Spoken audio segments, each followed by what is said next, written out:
Cette année, dans le cadre de la semaine de la francophonie, nous avons souhaité mettre à l'honneur la langue française à travers l'oralisation des contes.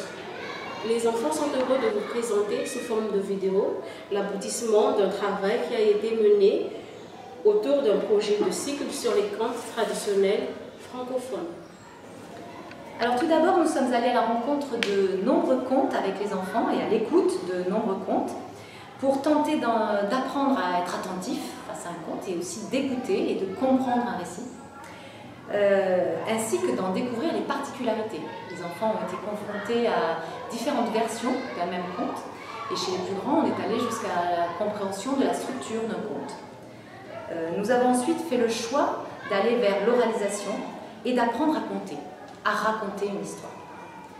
Pour cela, des activités de théâtralisation avec son corps, puis d'oralisation par le biais du raconte-tapis chez les plus grands, ont été menées parallèlement au travail sur le vocabulaire et la syntaxe. Alors, qu'est-ce que c'est que le raconte-tapis? Le raconte-tapis, eh bien, il s'agit là d'une façon de mettre en scène un conte, une histoire, au sol, sur un tapis, où sont représentés les différents lieux du récit. Les enfants vont pouvoir faire évoluer des objets et des petites figurines qui vont représenter les personnages de l'histoire, et par la manipulation, ils vont pouvoir oraliser l'histoire sur le tapis. Il s'agit de faire vivre l'histoire. Voilà. Il s'agit de la faire vivre en étant soit un personnage, soit le narrateur.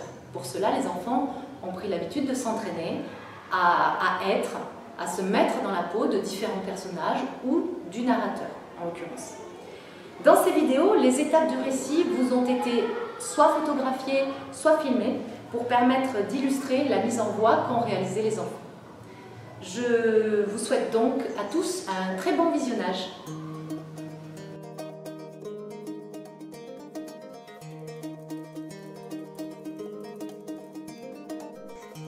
Près des bois, il y a des jardins. Dans le jardin, il y a une maison. C'est la maison des poules rousses. Dans la cuisine et dans la chambre, tout est propre et bien rangé. Le rouge est un bon ménagère. Un reposeur sur les meubles. Des fleurs dans les vases, aux fenêtres, de jolis rideaux, des verres et passés. C'est un plaisir d'aller chez elle. Son ami tourterelle vient la voir tous les jours. Toc toc toc, il frappe doucement à la porte. Ils s'embrassent. Ils sont des coq-coq. Des recours à n'en plus finir. Elles ont beaucoup de choses à se dire. Elles boivent petits verres de vin giclé. Ils croquent des gâteaux secs. Elles chantent et jouent au domino. Elle adore tricoter. Poule rousse adore coudre ou raccommoder. Elle a toujours une aiguille au filet, une paire de ciseaux et un dé dans sa poche. Elle adore rendre service à ses amis. Le renard se cache, il entend tout ce que disent les amis de Poule Rousse. Un jour, il a entendu les amis de Poule Rousse dire quelle bonne petite poule cette Poule Rousse. Belle et grassouillette, toute grassouillette. Grassouillette aïe, aïe, toute grassouillette. Le renard rentre vite chez lui en dansant. Grassouillette, grassouillette, elle est toute grassouillette. Mais qu'est-ce qu'il y a? Tu es fou? Tralala, il y a une poule rouge près du bois. Une poule comme il faut et grâce à moi.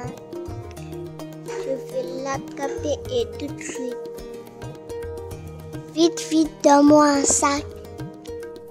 Prépare une grande marmite pour faire bouillir de l'eau. Nous allons manger cette poule rousse. Quel renard tu es! Quel amour de renard! Le renard file comme le vent. Il voit la maison de poule rouge. Il marche doucement, il se cache derrière un arbre. Au même moment, la porte s'ouvre. Au revoir, chère tourterelle. À demain. À demain, mon poule rouge, on voit. Tourterelle s'envole. Poule rouge va chercher du bois au bûcher. Oups, le renard saute dans la cuisine sans faire de bruit. Il se cache derrière la porte. Poule rouge va chercher du bois et rentre tranquillement ses ailes. Ah, le renard l'attrape si vite que Poule rouge n'a pas le temps d'ouvrir le bec. J'ai attrapé ma belle. Le renard a fermé le sac et met sur ses épaules et entre chez lui. Dans le sac, Poule rouge est fatiguée, elle est chaude et elle étouffe. Elle n'arrête pas de bouger. Elle fait 4, 4, 4. Doucement. Elle a peur. Mais qui l'entend? C'est la tourterelle.